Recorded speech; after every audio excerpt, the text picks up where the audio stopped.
Avant de commencer l'épisode du jour, je suis très heureuse de vous annoncer le lancement de la newsletter Imperfection. Au programme tous les vendredis, mes coups de cœur colorés chez mes marques préférées pour s'inspirer et enfin créer la garde-robe dans laquelle trouver son bonheur chaque matin. Pour s'inscrire, rien de plus simple. Il vous suffit de me laisser votre prénom et votre adresse mail via le lien que je vous glisse dans les notes de l'épisode. Allez, c'est parti pour la conversation du jour. Bonjour, je suis Mathilde Louberry, styliste personnelle et créatrice d'Imperfection, maison de conseil en style pour particulières et entreprises. À mon micro, des femmes inspirantes se racontent et ensemble, nous mettons en lumière la relation avec leur corps à un moment clé de leur vie, moment qui a d'ailleurs peut-être aussi ponctué la vôtre. J'espère que ces précieux témoignages résonneront en vous, vous toucheront, vous questionneront, vous donneront le courage de vous aimer et surtout de vous habiller à votre juste valeur. Bonne écoute!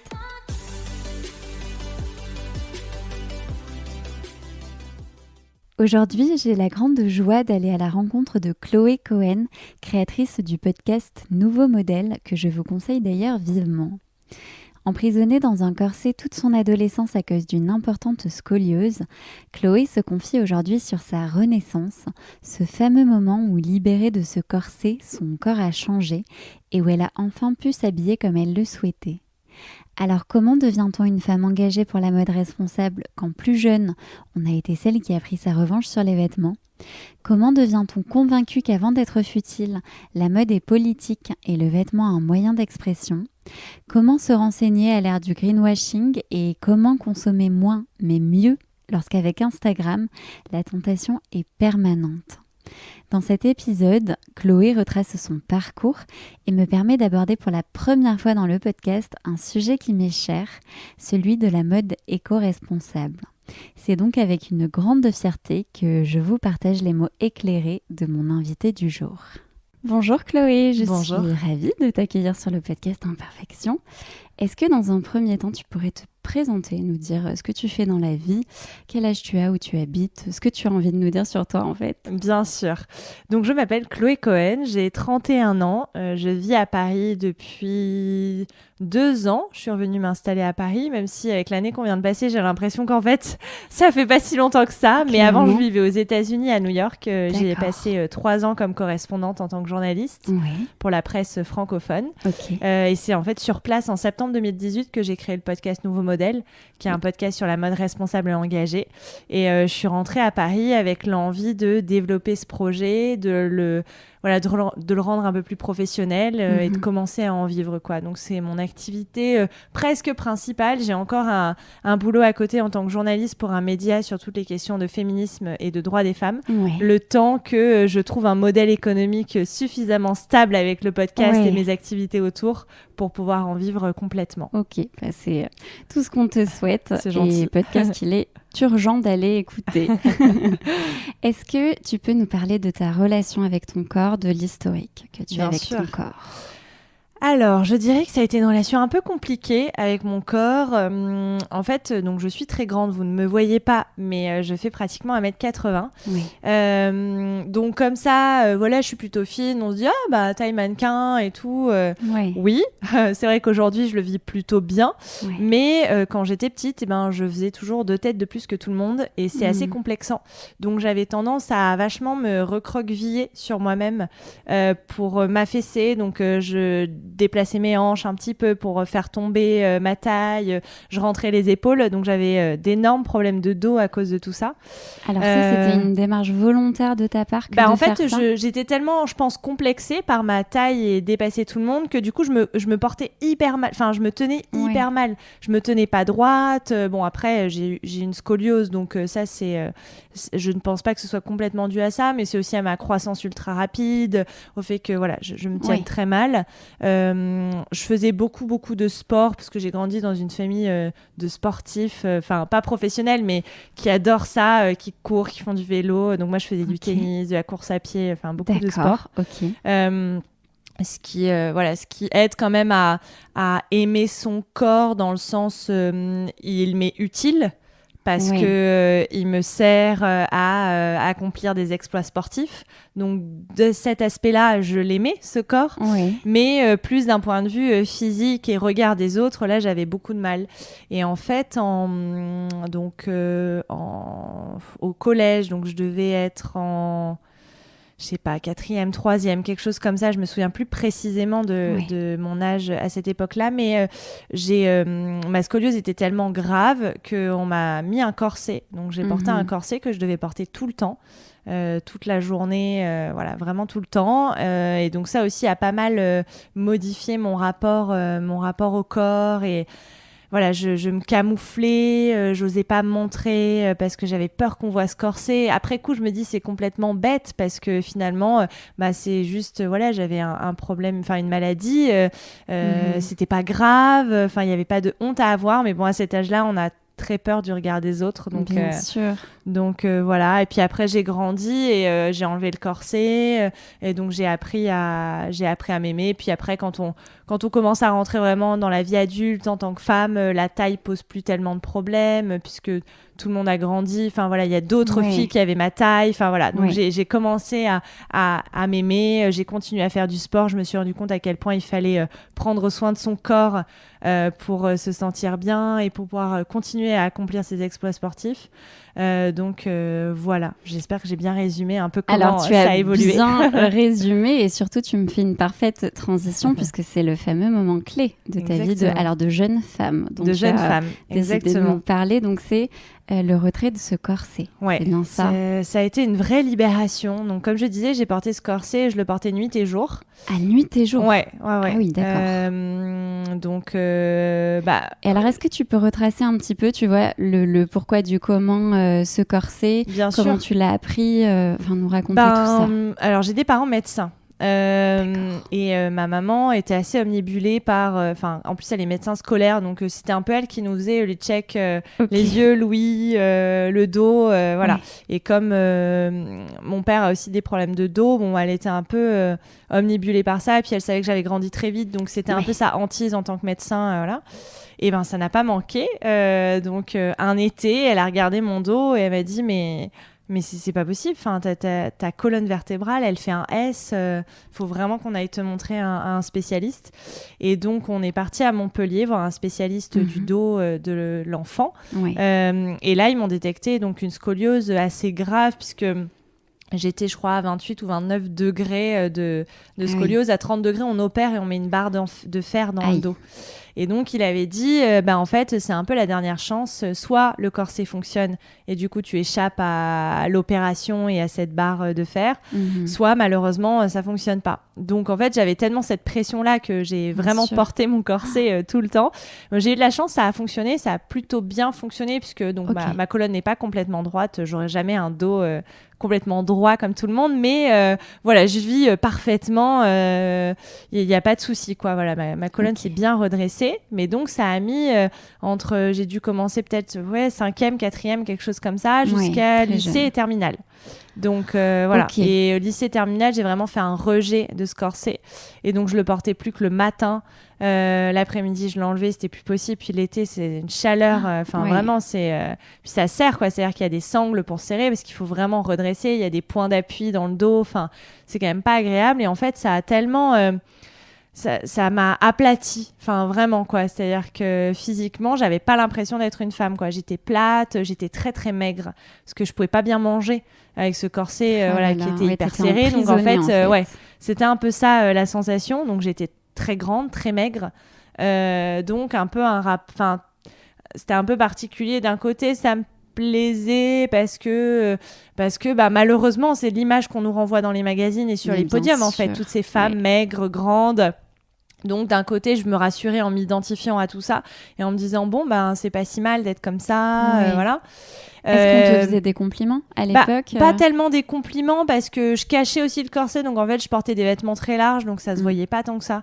Je pense que c'était plutôt très moche, mais j'en avais pas conscience. Et puis après, voilà, j'ai enlevé ce corset, donc en terminale complètement.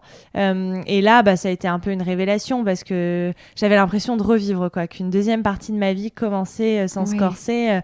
Ça paraît peut-être un peu excessif parce que c'est pas grave du tout ce que j'ai eu, mais c'est vrai que je l'ai vécu un peu comme ça. Et donc ça a été vraiment le moment où j'ai commencé à voir mon corps de femme, quoi, à pouvoir m'habiller comme je le voulais, voilà, à plus me cacher dans les vêtements, à porter du court, plus de moulants, à prendre du poids. Enfin, j'ai repris beaucoup de poids, enfin beaucoup, ce qu'il fallait, quoi, pour être en forme et pour être bien. Donc ça alors a été tu un dis peu que une révélation. c'était pas grave, mais à la fois à l'âge, tu vois, de la puberté, de l'adolescence, enfin c'est l'âge où on se construit, c'est aussi potentiellement l'âge des premiers émois. C'est pas du tout, enfin tu vois, disproportionné que d'avoir cette libération, tu vois. Ouais, c'est vrai que je l'ai vécu comme ça parce que puis c'était le regard des autres, alors que c'est un peu, je pense que c'est bête dans le sens où ça m'étonnerait les autres auraient jugé ce corset, mais moi j'avais cette sensation là, j'avais honte un petit peu, voilà, d'avoir ça, j'avais pas envie qu'on le voie, donc je mettais des énormes pulls, enfin des trucs difformes complètement, quoi, pour pas le montrer. Est-ce que ça a influencé la personne que tu étais et le fait que tu sois potentiellement moins extravertie ou ce genre de choses, ou pas du tout? Peut-être, parce que j'ai toujours été quelqu'un d'assez timide, d'assez... ce qui est un peu le con pour une journaliste. En vrai, j'adore les gens et j'adore parler aux gens, mais je déteste parler de moi. C'est assez rare. Voilà. Donc, tu vois, j'ai peu fait l'exercice. Je préfère écouter les autres que parler de moi. Je pense que ça a dû jouer, forcément, sur ce côté un peu plus en retrait. J'ai jamais été quelqu'un de très excessive, quoi. Voilà. Je pense que forcément, ça y a contribué. Ok. C'est marrant parce que moi qui ai beaucoup étudié le corset dont Paul Poiret nous a délivré, c'est vrai que ça avait des impacts monstrueux sur le corps. Bon, là, évidemment, c'était thérapeutique, donc c'est pas c'était médical, c'était en plastique, voilà, c'était pas mais la en même tout cas, chose, c'est vrai que c'est une vraie contrainte, quoi. Ouais, complètement. Donc la libération, parlons-en. C'est arrivé à quel âge? J'avais, je pense, 17 ans. 17 ans, c'était avant de passer le bac, voilà, ça devait être à peu près 16-17 ans, quelque chose comme ça, où j'ai pu j'ai utilisé je me suis rendu compte que je pouvais utiliser le vêtement pour m'exprimer, parce que je pouvais enfin m'habiller comme je le voulais, et plus seulement chercher ces vêtements pour cacher, mais plus m'habiller un peu comme j'en avais envie, sans me poser cette question-là. Donc ça a été j'ai vécu vraiment comme une libération. Je pense que c'était très intérieur, donc il y a pas eu de manifestation à part via le vêtement, mais de vraies manifestations physiques, voilà. Bon, si j'ai repris du poids, j'ai commencé à avoir un peu plus de forme et tout, donc je pense que ça a joué aussi pour me dire je suis une femme et plus une petite fille, parce que j'avais quand même ce corps de très maigre, pas de seins, pas de rien, quoi, vraiment pas de forme. Donc mais ça a été plus un soulagement intérieur, et puis un soulagement aussi de se dire j'aurais toujours quelques soucis de dos, du mal au dos ou ce genre de choses, mais c'est beaucoup moins grave que ce que j'avais au départ, quoi. Donc c'était un peu une victoire aussi de se dire je l'ai pas fait pour rien, parce qu'il y avait ce risque-là de le porter et puis finalement que ça fonctionne pas. Donc ça a été c'était assez j'étais contente, quoi, d'avoir réussi ce pari-là. Est-ce que à ce moment-là, tes interactions avec autrui, et je vais même un peu plus loin, est-ce que la séduction a changé pour toi? Je pense, je pense que jusqu'à mes 16-17 ans, j'étais pas du tout dans une logique de séduction. Je considérais pas que je pouvais plaire ou séduire, parce que je rejetais plutôt tout ça, ce corps, tout ça. Et donc après, ça a commencé, puis après j'ai fait une école de commerce, donc ça a été, enfin, parce qu'après j'ai fait une prépa avant de faire une école de commerce, donc la prépa c'est encore c'est une autre sorte de prison, ouais, exactement. Donc voilà, mais c'était un peu différent quand même parce que il y avait des soirées, parce que j'étais étudiante, je vivais seule à Toulouse, enfin voilà, c'était quand même différent. Après il y a eu cette école de commerce qui a été encore un cran au-dessus où bon après il y a énormément de dérives dans ces écoles là, mais moi ça a été voilà, ça m'a permis aussi de m'exprimer, de me libérer encore plus, voilà, de vraiment vivre pleinement ma vie d'étudiante. Donc ça a vraiment eu du bon sur ça. Donc ouais, la séduction, je pense que ça, jusqu'à mes 16-17 ans, j'y pensais pas du tout, ce qui est hyper tardif quand on y pense, parce que généralement ça vient un petit peu plus tôt. Enfin, surtout aujourd'hui, j'ai l'impression que ça vient un petit peu plus tôt. Mais moi, je pense que j'ai été très tardive dans tout ça, oui, mais à cause en fait, de ce corset. C'est ça, tout est lié. Oui, complètement, tout est lié. Et alors toi qui es engagée aujourd'hui pour une mode plus responsable, plus durable, est-ce que à ce moment-là, tu décèles déjà, donc avant l'heure, les incohérences de l'industrie de la mode, du fait que potentiellement tu ne t'habillais pas comme tu voulais à cette époque-là, ou pas du tout? Absolument pas. Franchement, à cette époque-là, j'étais pas du tout dans cette démarche d'éco-responsabilité. C'est venu beaucoup plus tard. Moi, quand j'étais en prépa école de commerce, j'ai toujours adoré les vêtements et adoré m'habiller. Enfin, c'est peut-être une revanche, en fait, sur l'avant. Mais en tout cas, à cette époque-là, j'adorais ça, les vêtements. Et enfin, je dépensais énormément d'argent chez Zara, H&M, voilà, ou après les Sandro, Maje, tout ça un petit peu plus tard, quand on commence à avoir ses premiers stages, à mettre un peu d'argent de côté, tout ça, on se fait plaisir en se disant ça. N'empêche que c'est quand même des pièces que je n'ai plus aujourd'hui tellement la qualité était catastrophique.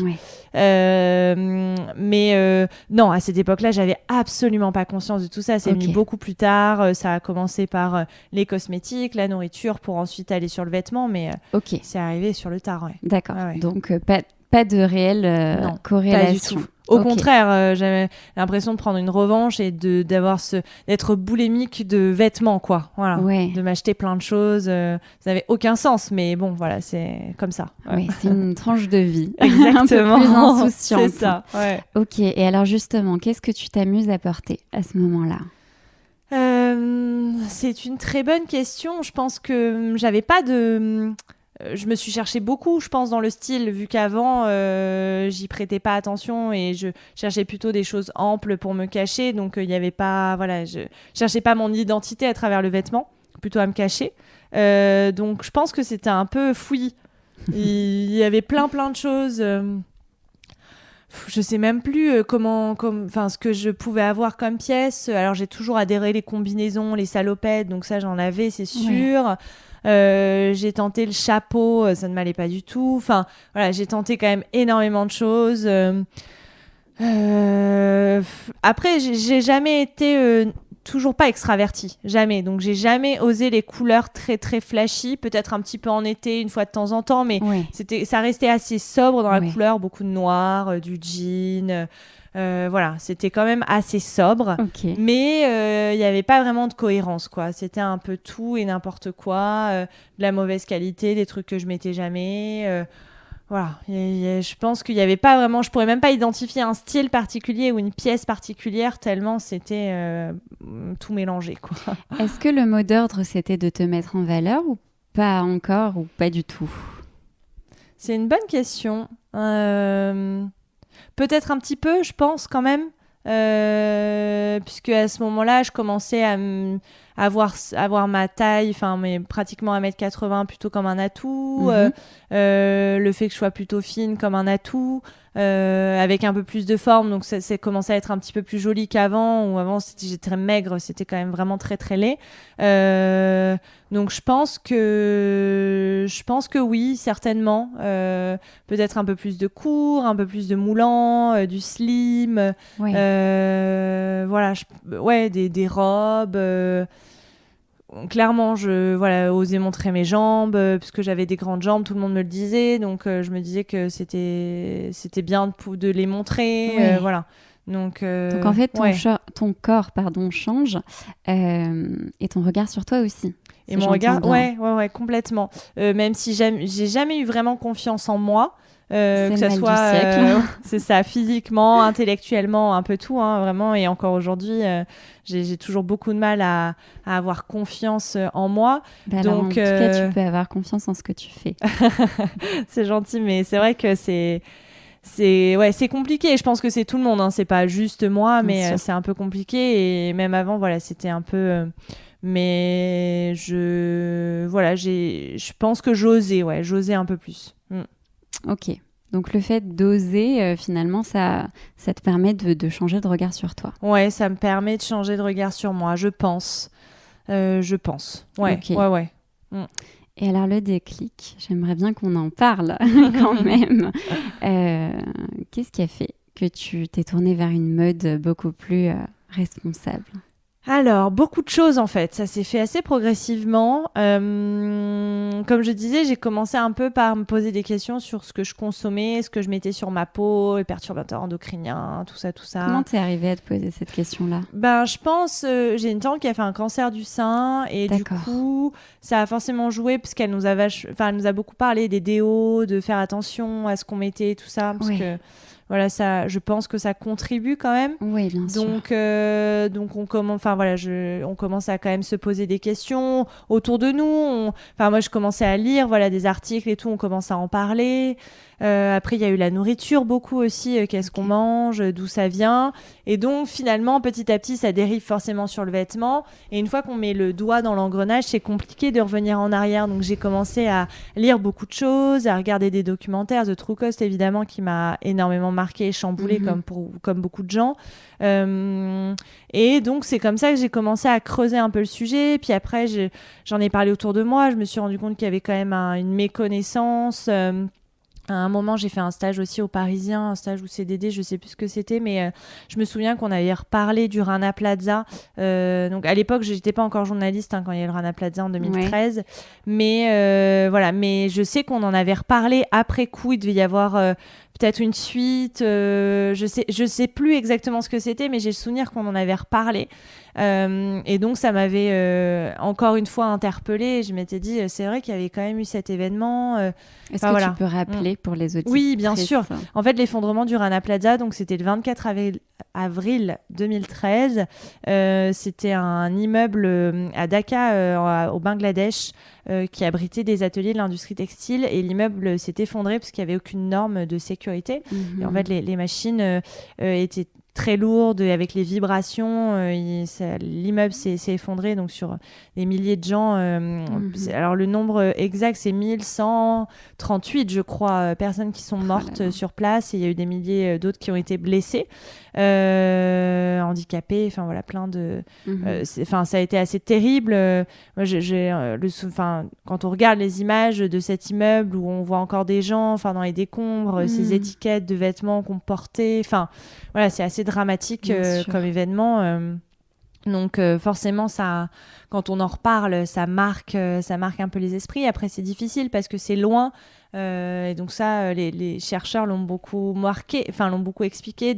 Les gens ont du mal à faire le rapprochement entre ce qui se passe chez eux, le vêtement qu'on porte, et ce qui s'est passé à l'autre bout de la planète. C'est normal, c'est une façon de se protéger aussi. Donc voilà, tout ça dans ma tête a cheminé. Et donc et puis même quand je suis arrivée aux États-Unis, j'ai pris aussi en pleine face cette société de consommation poussée à l'extrême. Ces sacs plastiques dans les magasins, ce chauffage qu'on allume à fond, mais en même temps on ouvre les fenêtres parce qu'il fait trop chaud, cette clim qui marche en permanence, les 4x4 dans les rues, on se dit qu'il y a tellement de pollution. Et je tape pas du tout spécialement sur les États-Unis, hein. Je veux dire, nous on a énormément de choses à revoir dans nos façons de consommer, mais c'est vrai qu'elle est assez visible, cette pollution, même si ils essaient de faire beaucoup de choses. Et en même temps, c'est un pays de paradoxe. À chaque fois je dis ça parce que en même temps ils sont hyper en avance sur la mode responsable.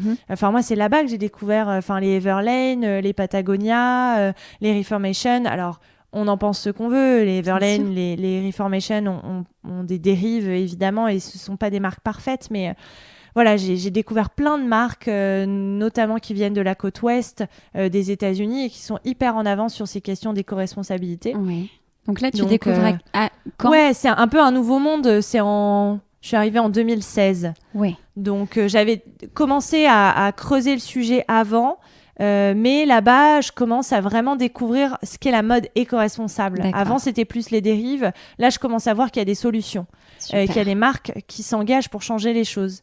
Via ton métier ou de manière non, très personnelle? De manière très personnelle. Ok. J'ai vraiment assisté à des conférences et tout, mais cette démarche-là, j'ai fait vraiment de manière personnelle. Il y avait des conférences aussi à l'ONU et tout sur ces thématiques-là. C'était passionnant, mais c'était pas du tout dans le cadre de mon métier. Moi, je suivais vraiment la présidentielle américaine, en fait. Donald Trump, voilà. Ça, c'était ce que je faisais, les questions économiques et politiques. Voilà, mais pas du tout sur la mode. D'accord. Parce que je trouvais pas de place non plus dans les médias pour traiter ces sujets. En France, on a autant aux États-Unis, ils ont cette vision très politique de l'industrie textile et de la mode. Ils ont des sustainability editors dans les magazines de mode. En France, on est tellement en retard sur ça. On a l'impression que la mode, c'est un truc de fille, c'est un truc futile. Alors qu'en fait, mais c'est tellement politique la mode. Ça dit tellement de choses, un vêtement, de qui on est, du monde qu'on a envie de soutenir. Enfin, c'est la mode. Non, mais c'est vrai, c'est énorme, surtout en France. Enfin, je veux dire, quand on a des énormes entreprises, des gros groupes comme LVMH, Kering, qu'on n'ait pas plus conscience de cet enjeu politique, social, économique. Enfin, et ça a commencé à bouger avec Brune Poirson, qui est l'ancienne secrétaire d'État à la transition écologique, et elle qui a vraiment pris ce sujet à bras-le-corps d'un point de vue politique, et j'ai eu la chance de le rencontrer, et c'est vraiment une femme formidable. Sans parler de politique, hein, c'est plus cette personne-là en tant que femme, en tant que personne engagée qui m'a beaucoup marquée.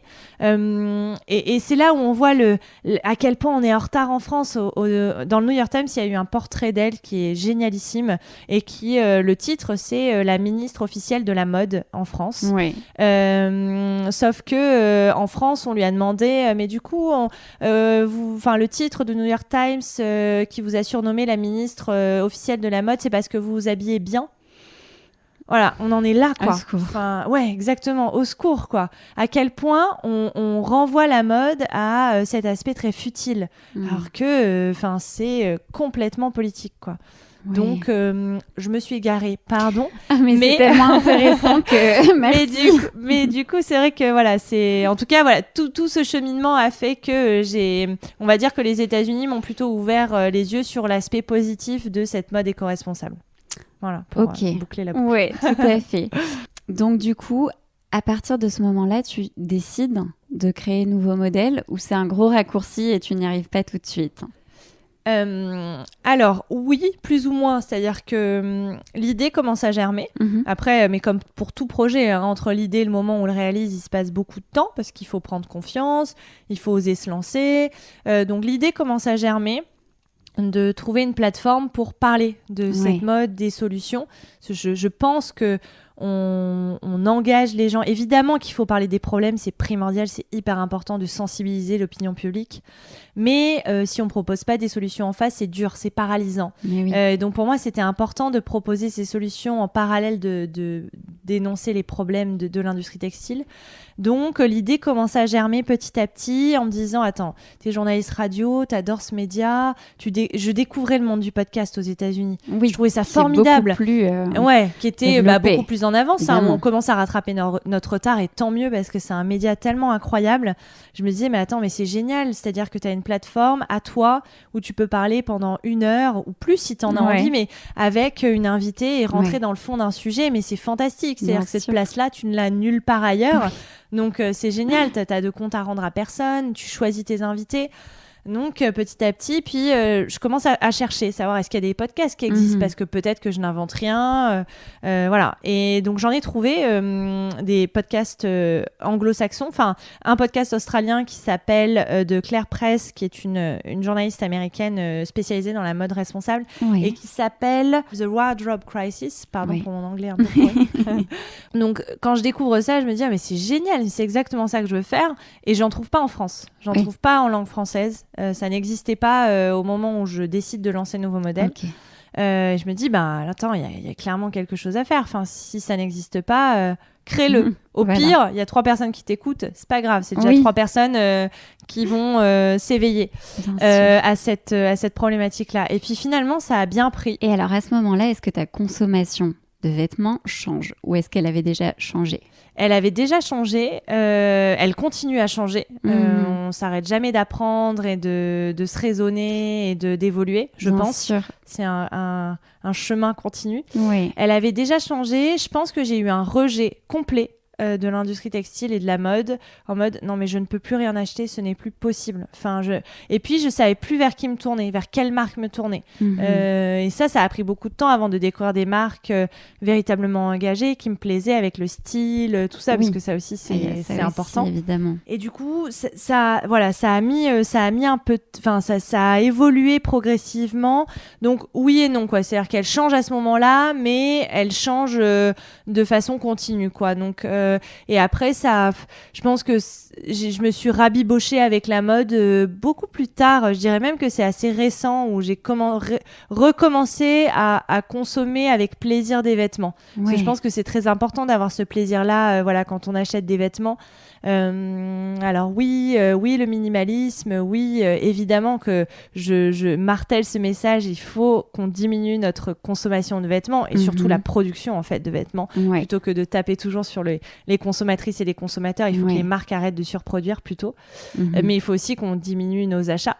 Donc clairement, j'achète mais tellement peu de vêtements, mais j'ai retrouvé le plaisir d'acheter certains vêtements. Super. Donc ça c'est quand même important quoi.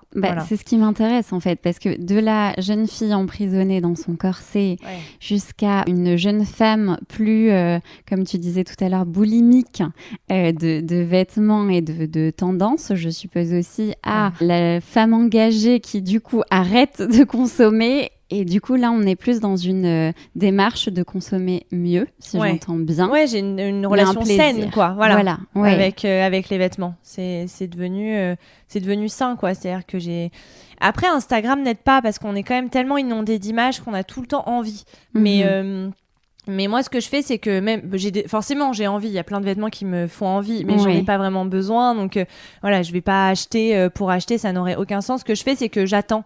En fait, j'attends 15 jours, 3 semaines. Alors parfois, je passe à côté de certains vêtements, mais je me dis, ça voulait dire que t'en avais pas vraiment envie si tu l'allais. Enfin voilà, si. Et le fait d'attendre, on se rend compte que finalement, on n'a plus tellement envie de ce vêtement-là. Voilà. Donc quand on achète, au bout de 3 semaines.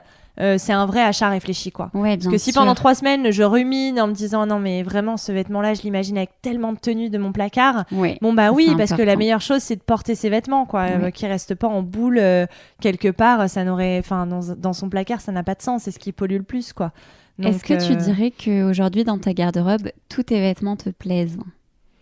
Je pense que oui, parce que j'ai fait beaucoup de tri, donc j'essaie de regarder un peu ma garde-robe et je pense que je porte tout. Vraiment, il n'y a pas de... Après, je continue à faire du tri parce que j'imagine que mon corps va encore peut-être changer, que mon style ou mes envies vont évoluer en vieillissant. Plus en grandissant maintenant, en vieillissant. Donc, j'imagine que ça va continuer de changer et que probablement je vais encore me séparer de certains vêtements, mais non, dans mon placard, tous les vêtements que j'ai, je les aime, ils ont une histoire ou une relation. Voilà, j'ai envie de les mettre, quoi. Bravo. Mais je suis pas du tout parfaite, hein. Attention, j'ai encore des vêtements de fast fashion dans mon placard. Je vais pas les jeter vu qu'ils sont encore bien. C'est assez rare. Il y a quand même beaucoup de vêtements de fast fashion qui ne tiennent pas dans le temps, mais certains résistent. On ne sait pas trop pourquoi, mais ils résistent dans le temps. Donc j'en ai encore, et donc je suis pas du tout parfaite. Il m'arrive encore de craquer sur un truc et finalement de l'acheter un peu vite. Ça peut arriver, il faut pas non plus se culpabiliser, mais quand je le fais, c'est généralement pour des marques responsables. J'ai plus mis un pied. Si, j'ai mis un pied dans un H&M par curiosité pour aller voir un peu où ça en était, leur démarche et tout, mais ça m'a tellement dégoûtée, ça dégueulait de vêtements de partout, c'était que du greenwashing à gogo, il y avait tellement de vêtements, vraiment on sait même pas par quelle boule prendre quoi. Je me demande comment j'ai pu être consommatrice dans ces magasins. La couleur pour les personnes, parce que malheureusement, ce qui aujourd'hui peut être un frein à consommer une mode plus responsable, c'est le prix. Oui. aujourd'hui. Mais complètement, c'est ce que j'allais dire. Et c'est pour ça que je ne jette pas la pierre. Il faut arrêter de culpabiliser les consommatrices et les consommateurs. Ça, j'en ai marre de ces discours-là moralisateurs de la part des marques et tout. C'est au gouvernement et aux marques de faire les efforts avant tout. Enfin, oui, évidemment qu'avec nos achats, nos comportements et que les changements vont aussi venir de nous, la mobilisation citoyenne est tellement forte. Évidemment. La masse a tellement de pouvoir. Enfin, mais on peut pas tout le temps s'auto-flageller, quoi. C'est pas possible. Si les marques font pas d'efforts et les gouvernements font pas d'efforts, il y a un moment, c'est pas possible. Et c'est vrai que le prix, c'est un gros frein à l'achat, ce que je peux comprendre, mais en fait, il faut... Et c'est pas évident parce que quand on a... C'est une autre charge mentale. C'est vraiment un luxe de pouvoir se poser toutes ces questions. C'est sûr. Tout le monde n'a pas le temps de se les poser. Enfin, je veux dire, quand on est mère de famille, quand on n'a pas beaucoup d'argent, enfin, je veux dire, évidemment qu'on va aller au plus pratique et que la fast fashion, c'est pratique. On a tout à proximité. Ça coûte peu cher. Voilà. Alors, ce qui est pas mal, c'est de la seconde main aussi. Mais pareil, il faut quand même avoir un peu le temps de fouiller, d'aller chercher. Donc, c'est pas évident. Mais c'est un luxe, voilà, de se poser toutes ces questions. Après, on a l'impression de faire des économies quand on va acheter un t-shirt H&M à 6,99 €. Sauf que le t-shirt, c'est rare qu'il tienne plus d'une saison. Et donc, on va être obligé d'en racheter. Alors qu'un beau t-shirt d'une marque qui a fait correctement les choses, avec une belle matière, qui a été confectionné par des gens qui ont mis le temps, qui ont pris le temps, qui ont été correctement payés, ça fait toute la différence, quoi. C'est des t-shirts qu'on va garder. Donc, mis bout à bout, finalement, je suis pas sûre que sur le long terme, on fasse beaucoup d'économies avec la fast fashion. Mais bon, il faut pouvoir penser le long terme. Quand on a du mal à finir ses fins de mois, c'est pas évident, quoi. Alors, moi, mon conseil pour consommer un peu plus justement dans la fast fashion, ce serait la couleur. Parce que la couleur, quand tu sais celles qui te vont, il y a 4 profils qui existent, colorimétriques. Quand tu connais le tien, forcément, il y a 3/4 des vêtements qui ne sont pas adaptés à toi. Donc, ça peut être une réponse. En tout cas, c'est la mienne. Mais je suis curieuse de connaître, tu vois, toi, ton conseil pour celles qui se posent la question d'une mode plus responsable, mais qui ne savent pas par où commencer et qui ont des freins à ça. Par où commencer ? Je pense que déjà, c'est un peu de regarder ce qu'on a dans son placard, de ce qu'on met pas. Déjà, ça peut nous aiguiller aussi sur ce qu'on aime et ce qu'on n'aime pas finalement. Parce que parfois, c'est un peu dur de savoir les vêtements qu'on aime. Et donc, déjà, ça peut être un premier point. Après... il faut, ça prend un peu de temps, mais il y a plein de sites qui sont mis à disposition pour trouver des marques. On peut commencer par aller sur des plateformes qui répertorient plusieurs marques, comme We Dress Fair, qui est un super site. C'est formidable le travail qu'ils font. Ils ont une sélection ultra pointue de marques qui sont complètement responsables. Et là, on peut y aller les yeux fermés. C'est pas des marques parfaites. Attention, ça n'existe pas la marque parfaite. Faut pas s'attendre à ce que tout soit super. Ça n'existe pas. Mais voilà, ce sont que des marques qui ont quand même une conscience éthique, écologique. Ça peut être un bon point de départ pour s'y retrouver. Déjà, aller chercher sur ce genre de site, des plateformes comme ça. Donc, We Dress Fair, c'est top. Et après, aller trouver des marques, essayer de trouver ces marques fétiches. Voilà, moi j'adore Patine, j'adore Anne-Mise, j'adore Balzac. Voilà, ce sont pas des marques parfaites, mais ce sont des marques qui vraiment ont à cœur de faire les choses correctement. Et ça, franchement, c'est déjà un gros pas. Et c'est des marques qui sont transparentes, voilà, qui partagent. Je regardais là récemment Balzac, ils ont calculé leur empreinte carbone avec une association, je me souviens plus ce que c'est. Sur leur site, on peut tout trouver sur ce qu'ils font, leurs notes par dépenses un petit peu. Ils ont tout partagé et il y a des notes qui sont vraiment pas terribles. Mais c'est pas grave parce que ils ont à cœur de s'améliorer et c'est transparent et on le sait. Et ça, je trouve ça génial. Et Chrysoline de Balzac, elle partage toutes les informations. Enfin, il n'y a pas de langue de bois. Elle dit les choses. Et ça, c'est vraiment primordial. Et donc, quand on ne sait pas par où commencer, on a nos marques qu'on aime bien. Et posez-leur des questions. Interrogez-les sur leur façon de produire. Où c'est fait ? Comment ? Parce que quand H&M, Zara publient leur liste d'ateliers, c'est de la communication, c'est pas de la transparence. Ça s'appelle du greenwashing. Ça me fait une belle jambe de savoir que H&M a un atelier qui s'appelle machin bidule chouette en Chine. super. Mais les gens là-bas, ils ont une sécurité sociale, ils ont des congés payés, il y a de la garde pour les enfants, combien ils sont payés, combien d'heures ils travaillent. Enfin, c'est tout ça que j'ai envie de savoir. C'est pas de savoir que l'atelier machin bidule emploie 10 personnes. Enfin voilà, ça c'est de la communication. Voilà. Et ça, les groupes de fast fashion sont très forts pour ça. Donc posez des questions, creusez les sujets, les matières, faites attention. Enfin, il y a tellement de problématiques avec le choix des mots. Moi, ça me rend dingue en tant que journaliste à quel point les marques ne savent pas correctement utiliser les bons termes quand elles parlent d'éco-responsabilité. C'est dramatique. Quand on voit cuir végétal, et encore, j'avais une discussion hier où une personne me disait c'est le terme technique. Moi, je trouve que ça porte à confusion. Un cuir végétal, je serais curieuse de savoir ce que les auditrices ou les auditeurs qui nous écoutent ils s'imaginent. Un cuir végétal, ça n'existe pas. Enfin, c'est-à-dire que le cuir, c'est animal, mais il y a du tannage végétal, donc avec des végétaux, on va tanner le cuir à la place du chrome. Mais voilà, donc les raccourcis, ça porte à confusion. La viscose, ce n'est pas une matière naturelle. Arrêtons de dire ça, quoi.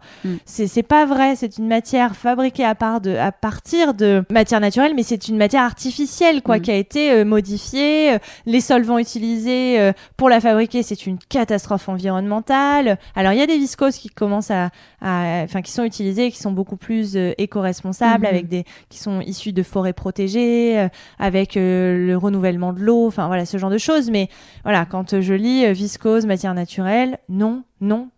Voilà, ça m'énerve, quoi. Voilà, parce que les gens ne savent pas, et c'est normal. Enfin, je veux dire, on peut pas tout connaître.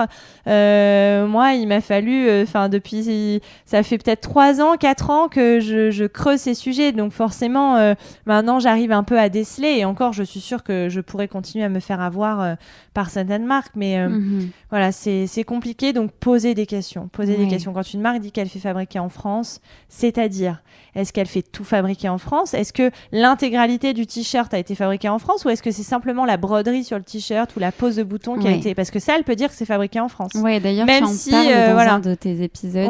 Ouais, j'en parle souvent, mais notamment avec Élise Chalmin. Parce que ces t-shirts, donc, ils sont fabriqués au Bangladesh, je crois.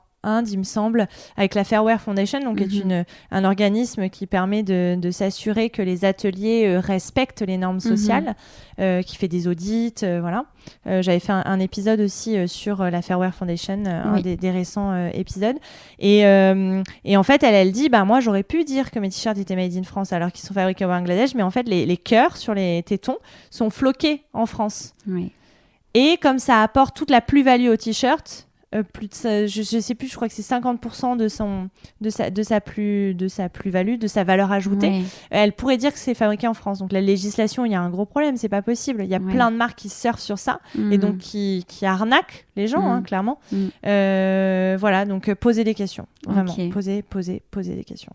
Et alors toi, comment tu sensibiliserais la Chloé qui était dans son corset sur la mode éco-responsable c'est une bonne question parce que c'était encore un peu différent. Je lui dirais ça en fait. Je lui dirais de s'interroger, de se poser des questions, de se demander comment ce t-shirt a été fabriqué, par qui, est-ce qu'il y a eu du travail des Ouïghours, tout ça, de s'interroger, quoi. Je crois que notre meilleur ami un peu c'est ça, quoi. C'est notre capacité à nous poser des questions, à interroger le monde qui nous entoure, à interroger ce qu'on nous dit, le discours qu'on nous présente, parce que tant qu'on n'aura pas une transparence complète de la part des marques, il faudra toujours continuer à poser des questions et à s'interroger. C'est We Dress Fair justement qui a lancé une campagne là cette semaine pour la Fashion Revolution Week, donc il y a une semaine un peu anniversaire, je sais pas trop si on peut dire ça, mais autour de l'effondrement du Rana Plaza dont je parlais tout à l'heure.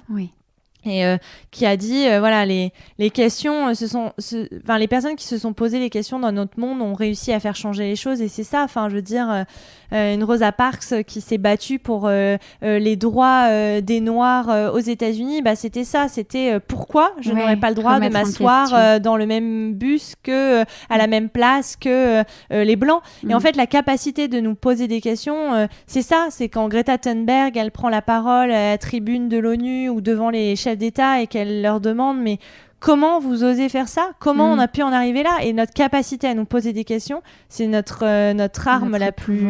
c'est notre pouvoir, c'est un pouvoir incroyable. Donc je dirais ça, quoi, de s'interroger, quoi, toujours. Ok. Ouais. Super. Chloé, dernière question. S'habiller à sa juste valeur, pour toi, qu'est-ce que ça veut dire ? Alors quand j'ai vu la question, je me suis vraiment demandé comment je pouvais l'interpréter. Et je crois que j'ai toujours un peu de mal parce que je pense que c'est s'habiller comme on veut, quoi. Enfin, il n'y a pas de c'est compliqué, quoi, parce qu'en plus c'est une question de confiance en soi, voilà, sa valeur, qu'est-ce que ça veut dire avoir de la valeur, je veux dire, il n'y a pas des gens qui ont plus de valeur que d'autres, enfin, toute vie humaine compte, donc je pense que c'est voilà, s'habiller pour se sentir bien. Parce que c'est un peu ça, le vêtement, c'est un peu une armure, c'est ce qu'on met entre nous et le monde, entre nous et les autres, c'est dire qui on est, quel message on a envie de faire passer. Un jour, je vais mettre de la couleur parce que je me sens bien, un autre jour, je vais porter un message, un t-shirt avec un message féministe parce que j'ai cette envie de révolte, enfin voilà, donc je crois que c'est plus s'habiller comme on a envie, quoi, Ok. et se détacher de ce qui est soi-disant bien, enfin je veux dire, je sais pas, si on a envie de porter une mini-jupe à 70 ans, mais porter des mini-jupes à 70 ans, quoi, arrêtez d'écouter en disant oh là là, à ton âge ça fait vulgaire, non en fait, si toi tu te sens bien comme ça, mais fais-le, porte-le, quoi, y a pas de, enfin voilà, et puis voilà, c'est toujours la même chose, c'est la société qui de toute façon dit aux femmes comment elles doivent s'habiller, mais pour tout, pour le voile, pour tout, enfin foutez-nous la paix, quoi. Enfin, laissez-nous nous habiller comme on a envie, quoi. Et on dérange personne, donc qu'est-ce que ça peut vous faire que on aille en jupe au lycée alors que les garçons ils ont le droit d'y aller en short. Enfin, ça n'a aucun sens, quoi. Donc voilà, sa juste valeur, c'est juste c'est s'habiller comme on veut. Ah bah, c'est une très jolie réponse. Bah, écoute, j'espère. Merci Chloé. Merci pour ton partage hyper instructif en fait et hyper puissant. Bah, merci à toi de m'avoir reçue. Vous êtes toujours là. Ces clés mots de mon invité ont particulièrement résonné en vous et j'en suis ravie parce que le message que j'ai à cœur de vous faire passer en vous partageant ces fragments de vie, c'est qu'il est urgent de s'aimer mieux. Alors si vous aussi, vous souhaitez créer une garde-robe dans laquelle trouver votre bonheur tous les matins, je vous donne rendez-vous dans les notes de l'épisode pour vous inscrire à ma newsletter et recevoir toutes les semaines mes coups de cœur colorés. Ah, et une dernière chose, si vous avez aimé l'épisode, n'hésitez pas à me le dire en commentaire ou en laissant 5 étoiles. Ça vous prend quelques secondes et moi, c'est ce qui m'aide le plus pour faire connaître le podcast. Take care, Mathilde d'Imperfection.